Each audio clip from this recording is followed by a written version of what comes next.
ನಮಸ್ಕಾರ, ನ್ಯೂಸ್ 26ಗೆ ಸ್ವಾಗತ.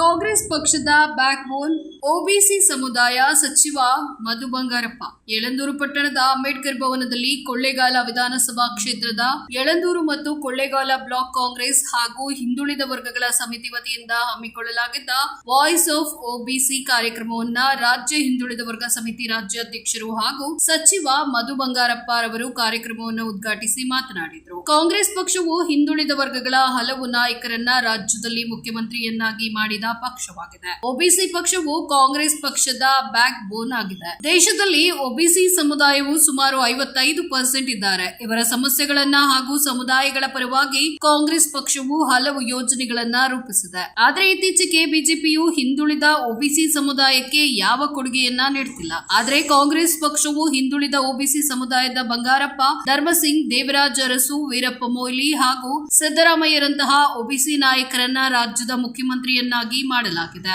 ಆದರೆ ಬಿಜೆಪಿ ಯಾವ ಅಧಿಕಾರವನ್ನ ಒಬಿಸಿಗೆ ಸಮುದಾಯಗಳಿಗೆ ನೀಡ್ತಾ ಇಲ್ಲ, ಬದಲಾಗಿ ಜನರನ್ನ ದಿಕ್ಕು ತಪ್ಪಿಸುತ್ತಿದ್ದಾರೆ ಅಂತ ತಿಳಿಸಿದ್ರು. ಕಾಂಗ್ರೆಸ್ ಪಕ್ಷವು ಅಂಬೇಡ್ಕರ್ ಬರೆದ ಸಂವಿಧಾನವನ್ನ ಉಳಿಸುವ ಕೆಲಸ ಮಾಡ್ತಿದೆ. ಅಂಬೇಡ್ಕರ್ ಅವರ ಸಂವಿಧಾನವಿಲ್ಲದಿದ್ರೆ ಒಬಿಸಿ ಸಮುದಾಯಗಳ ಅಭಿವೃದ್ಧಿ ಆಗ್ತಿರ್ಲಿಲ್ಲ. ನಾವೆಲ್ಲ ಇಂದು ಉನ್ನತ ಸ್ಥಾನಮಾನದಲ್ಲಿದ್ದೇವೆ ಅಂದ್ರೆ ಅದು ಅಂಬೇಡ್ಕರ್ ಅವರು ಬರೆದ ಸಂವಿಧಾನದಿಂದ ಅಂತ ಹೆಮ್ಮೆಯಿಂದ ಹೇಳ್ತೇನೆ ಅಂತ ತಿಳಿಸಿದ್ರು. ಈ ಸಂದರ್ಭದಲ್ಲಿ ಮಾಜಿ ಸಭಾಪತಿ ವಿಆರ್ ಸುದರ್ಶನ್, ಕೊಳ್ಳೇಗಾಲದ ಶಾಸಕ AR Krishnamurthy, MLC doctor Thimmaiah, CADA ಅಧ್ಯಕ್ಷ ಹಾಗೂ ಬ್ಲಾಕ್ ಕಾಂಗ್ರೆಸ್ನ ಜಿಲ್ಲಾಧ್ಯಕ್ಷ ಮರಿಸ್ವಾಮಿ, ಜಿಲ್ಲಾ ಗ್ಯಾರಂಟಿ ಯೋಜನೆ ಅಧ್ಯಕ್ಷ ಎಚ್.ವಿ. ಚಂದ್ರು, ಮಾಜಿ ಶಾಸಕ ಜಿಎನ್ ನಂಜುಂಡಸ್ವಾಮಿ, ಒಬಿಸಿ ವಿಭಾಗದ ಜಿಲ್ಲಾಧ್ಯಕ್ಷ ಚೇತನ್ ಕುಮಾರ್ ಹಾಗೂ ಕಾಂಗ್ರೆಸ್ ಪಕ್ಷದ ಪದಾಧಿಕಾರಿಗಳು ಮತ್ತು ಕಾರ್ಯಕರ್ತರು ಹಾಜರಿದ್ದರು. ವರದಿ ಎಸ್ ಪುಟ್ಟಸ್ವಾಮಿ ಹೊನ್ನೂರು, ನ್ಯೂಸ್ 26 ಕನ್ನಡ, ಚಾಮರಾಜನಗರ.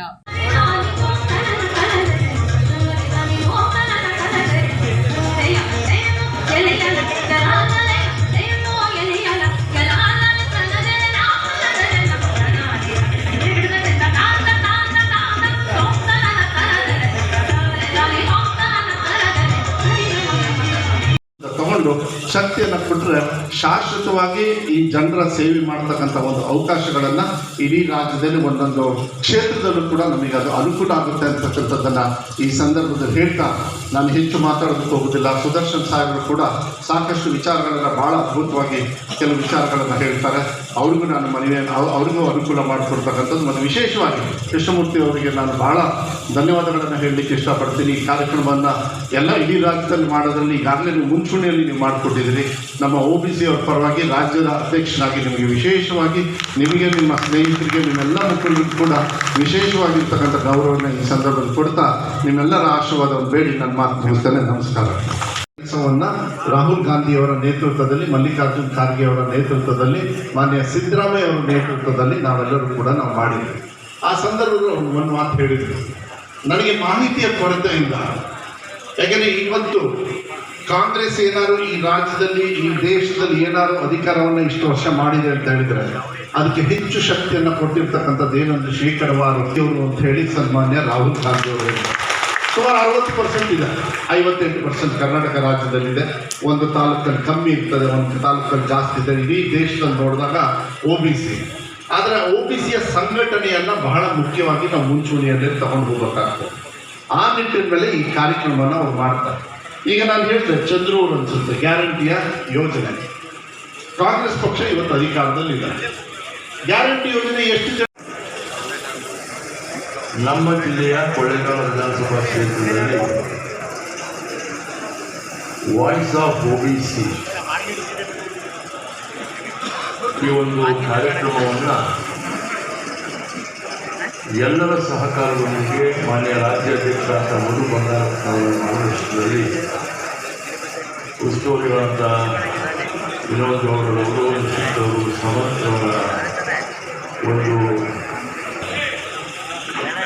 ಒಂದು ಕೊಳ್ಳೇಗಾಲ ಕ್ಷೇತ್ರದ ಹಿಂದುಳಿದ ವರ್ಗಗಳ ಈ ಸಮಿತಿಯ ಸಭೆ ಇಷ್ಟೊಂದು ಯಶಸ್ವಿಯಾಗಿ ಆಗಿದೆ ಅಂತಂದರೆ ನಮ್ಮ ಹಿಂದುಳಿದ ವರ್ಗಗಳ ಎಲ್ಲ ಧರ್ಮ, ಎಲ್ಲ ಸಮಾಜದ ಬಂಧುಗಳು ಕಾಂಗ್ರೆಸ್ ಪರವಾದ ನಿಲುವನ್ನು ತಾಳಿದ್ರೆ ಇವತ್ತು ಕಾರಣ ಆಗಿದೆ ಅಂತಕ್ಕಂಥ ಮಾತನ್ನು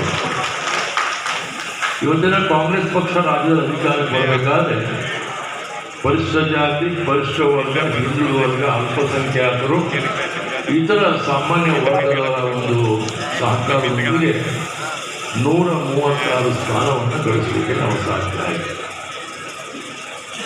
ನಮ್ಮ ರಾಜ್ಯಾಧ್ಯಕ್ಷರಾದ ಡಿ ಕೆ ಶಿವಕುಮಾರ್ ಅವರು ಅಧಿಕಾರವನ್ನು ಸ್ವೀಕರಿಸಿದ ಸಂದರ್ಭ ಇವತ್ತಿನ್ನೂ ಕೂಡ ಅವರು ಆ ಜವಾಬ್ದಾರಿಯನ್ನು ವಹಿಸ್ಕೊಂಡಿದ್ದಾರೆ. ಕೋವಿಡ್ ಸಂದರ್ಭ ಬಸ್ಗಳನ್ನ ವಿವಿಧ ಊರುಗಳಿಗೆ ಕಳಿಸುವಂಥ ವಿಚಾರದಲ್ಲಿ ಅಂದಿನ ಸರ್ಕಾರ ಹಿಂಸರಿತು.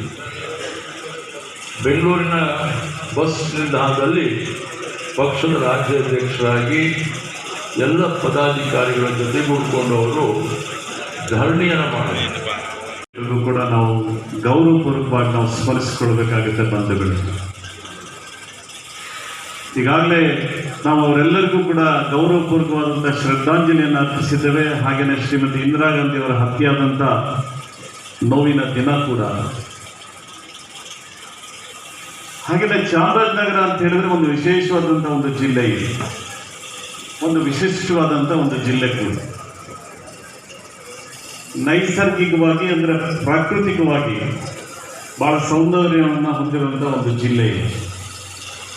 ಆದರೆ ಮರುಸ್ವಾಮಿಯವರು ನನಗೆ ಅರ್ಥ ಆಗ್ತಾ ಇಲ್ಲ, ಇಷ್ಟು ಸಂಪದ್ಭರಿತವಾದಂಥ ಜಿಲ್ಲೆ ಇನ್ನೂ ಯಾಕೆ ಹಿಂದುಳಿದಿದೆ ಅನ್ನುವಂಥದ್ದು. ಅಲ್ವಾ ತಿಮ್ಮಯ್ಯನವರೇ? ಕ್ಷಮಿಸಬೇಕು.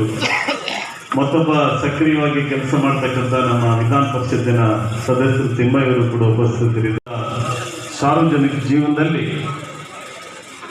ಬಹಳ ಉತ್ತಮವಾದಂಥ ಒಂದು ಪ್ರಯತ್ನಗಳನ್ನು ಮಾಡಿ ಒಬ್ಬ ಉತ್ತಮ ಆಡಳಿತಗಾರ ಕೂಡ ಆಗಿದ್ರು ಅನ್ನೋಂಥದ್ದು.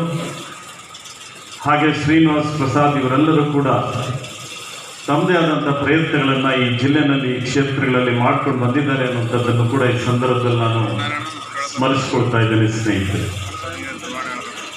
ನಾನು ಭಾಷಣವನ್ನು ಮಾಡಲಿಕ್ಕೆ ಹೋಗೋದಿಲ್ಲ, ಸಮಯ ಕಡಿಮೆ ಇದೆ. ಎರಡು ಕಾಲಿಗೆ ಸಭೆಯನ್ನು ಮುಕ್ತಾಯ ಮಾಡಬೇಕಾಗತ್ತೆ. ಮಧುವರು ಕೂಡ ಬೆಂಗಳೂರಿನಲ್ಲಿ 4 ಗಂಟೆಗೆ ಬೇರೆ ಕಾರ್ಯಕ್ರಮದಲ್ಲಿ ಭಾಗವಹಿಸಲೇಬೇಕಾಗಿರುವಂಥ ಅನಿವಾರ್ಯತೆ ಇದೆ. ಬಹಳ ಮುಖ್ಯವಾಗಿ ಹಿಂದುಳಿದ ವರ್ಗಗಳು ಅಂತ ಹೇಳಿದ್ರೆ ಸದಾಕಾಲ ನಾವು ಸ್ಮರಿಸ್ಕೊಳ್ಬೇಕಾಗಿರೋದು ಯಾರು ಅಂತ ಹೇಳಿದ್ರೆ ನಾಲ್ವಡಿ ಕೃಷ್ಣರಾಜ ಒಡೆಯರ್ ಅವರು. ಬಹಳ ದೊಡ್ಡ ಕೊಡುಗೆಯನ್ನು ಕೊಟ್ಟಿರುವಂಥವರು ನಾಲ್ವಡಿ ಕೃಷ್ಣರಾಜ ಒಡೆಯರು ಸಾಮಾಜಿಕ ನ್ಯಾಯಕ್ಕೆ ಮತ್ತು ಕರ್ನಾಟಕ ರಾಜ್ಯದ ಅದರಲ್ಲೂ ವಿಶೇಷವಾಗಿ ಮೈಸೂರು ಸಂಸ್ಥಾನದ ಪ್ರಗತಿಗೆ ಬಹಳ ದೊಡ್ಡ ಕೊಡುಗೆಯನ್ನು ಕೊಟ್ಟಿರುವಂಥವ್ರು ಯಾರು ಅಂತ ಹೇಳಿದ್ರೆ ನಾಲ್ವಡಿ ಕೃಷ್ಣರಾಜ ಒಡೆಯರು. ಕೇಳಬೇಕು ಅಂತಕ್ಕಂಥದ್ದು ನಮ್ಮೆಲ್ಲರ ಭಾವನೆ. ಆದ್ಮೇಲೆ ನಿಮ್ಗೆಲ್ಲ ಒಂದು ವಿಚಾರ ಗೊತ್ತಿರಬೇಕು. ಒಂದು ವಿಡಿಯೋ ಕ್ಲಿಪ್ ಅನ್ನು ನಿಮ್ಮ ಮುಂದೆ ನಂತರ ನಾವು ಪ್ಲೇ ಮಾಡ್ತೇವೆ. ಅದರಲ್ಲಿ ಹೇಳ್ತಾರೆ, ಸಾಹೇಬ್ರು ಹೇಳ್ತಾರೆ, ಮುಖ್ಯಮಂತ್ರಿಗಳು ಮೊದಲನೇದಾಗಿ ರಾಹುಲ್ ಗಾಂಧಿ ಅವರು ಹೇಳ್ತಾರೆ, ಅವ್ರ ತಂಗಿ ಹೇಳ್ತಾರೆ ಪ್ರಿಯಾಂಕಾ ಗಾಂಧಿ ಮೇಡಮ್, ನೀನು ಆಡ್ತಿರ್ತಕ್ಕಂಥದ್ದು ಬೆಂಕಿ ಜೊತೆ ಸರ್ಸಾಟ ಅಂತ. ಕೊನೆಗೆ ಏನು ಹೇಳ್ತಾರಪ್ಪ ಅಂತಂದ್ರೆ, ನಾನು ಬೆಂಕಿಲಲ್ಲೇ ಕೊನೆಗೆ ಲೀನ ಆಗ್ತಕ್ಕಂಥದ್ದು, ನಾನು ಆಡಕ್ಕೆ ಸಿದ್ಧನಿದ್ದೇನೆ ಅಂತ ಹೇಳ್ತಾರೆ. ನಾನು ಬೆಂಕಿ ಜೊತೆ ಆಟ ಆಡ್ಲಿಕ್ಕೆ ಸಿದ್ಧನಿದ್ದೇನೆ ಅಂತ ಹೇಳ್ತಾರೆ. ನಂತರ ನಮ್ಮ ಮುಖ್ಯಮಂತ್ರಿಗಳಾದಂಥ ಸಿದ್ದರಾಮಯ್ಯ ಅವರು ಕೂಡ ಅವರೆಲ್ಲ ಮಾತಾಡುವಾಗ ಹೇಳ್ತಾರೆ, ಹಾಗೂ ಆರಕ್ಷಕ ಠಾಣೆಯ ಸಿಬ್ಬಂದಿಗಳೇ ಮತ್ತು ಇಲ್ಲಿ ನೆರೆದಿರ್ತಕ್ಕಂಥ ಎಲ್ಲ ಪ್ರೀತಿ ಪಾತ್ರರಿಗೆ ನನ್ನ ನಮಸ್ಕಾರಗಳನ್ನು ತಿಳಿಸೋದ್ರ ಮುಖಾಂತರ, ಹಾಗೂ ನಮ್ಮ ರಾಷ್ಟ್ರಾಧ್ಯಕ್ಷರಾದಂತಹ ಅನಿಲ್ ಜೈ ಹಿಂದ್ ಯಾದವ್ ಅವರು ಮತ್ತು ಖರ್ಗೆ ಸಾಹೇಬರು ಇವರೆಲ್ಲರ ಒಂದು ಧ್ವನಿಯಾಗಿ ಅವರೆಲ್ಲರ ಆದೇಶದ ಮೇರೆಗೆ ನಮ್ಮ ರಾಜ್ಯದಲ್ಲಿ ನಮ್ಮ ಮಧು ಬಂಗಾರಪ್ಪ ಸಾಹೇಬರು, ನಮ್ಮ ರಾಜ್ಯಾಧ್ಯಕ್ಷರಾದಂತಹ ಮಧು ಬಂಗಾರಪ್ಪ ಸಾಹೇಬರಿಗೆ, ನಮ್ಮ ಕರ್ನಾಟಕ ರಾಜ್ಯದ ಮುಖ್ಯಮಂತ್ರಿಗಳಾದ ಸಿದ್ದರಾಮಯ್ಯ ಸಾಹೇಬರು ಹಾಗೂ ಡಿ ಕೆ ಶಿವಕುಮಾರ್ ಸಾಹೇಬರು ಮತ್ತು ಇನ್ನೂ ಅನ್ಯ ಗಣ್ಯರು ವಿಧಾನಸಭಾ ಮಟ್ಟದಲ್ಲಿ ಕರ್ನಾಟಕದಾದ್ಯಂತ 100 ವಿಧಾನಸಭಾ ಮಟ್ಟದಲ್ಲಿ ಮೊದಲ ಹಂತದಲ್ಲಿ ವಾಯ್ಸ್ ಆಫ್ OBC ಎಂಬಂತಹ ಕಾರ್ಯಕ್ರಮಗಳನ್ನು ಹಮ್ಮಿಕೊಳ್ಳಬೇಕಾಗಿದೆ ಅಂತ ಹೇಳಿದಾಗ ನಮಗೆ ಬಹಳ ನಾನು ಹೊಸಬ. ಇದಾಗಿತ್ತು ಈ ದಿನದ ವಿಶೇಷ. ಇನ್ನಷ್ಟು ಸುದ್ದಿಗಾಗಿ ನೋಡ್ತಾ ಇರಿ News 26 ಕನ್ನಡ. ನಾವು ನಿಮ್ಮೊಂದಿಗೆ.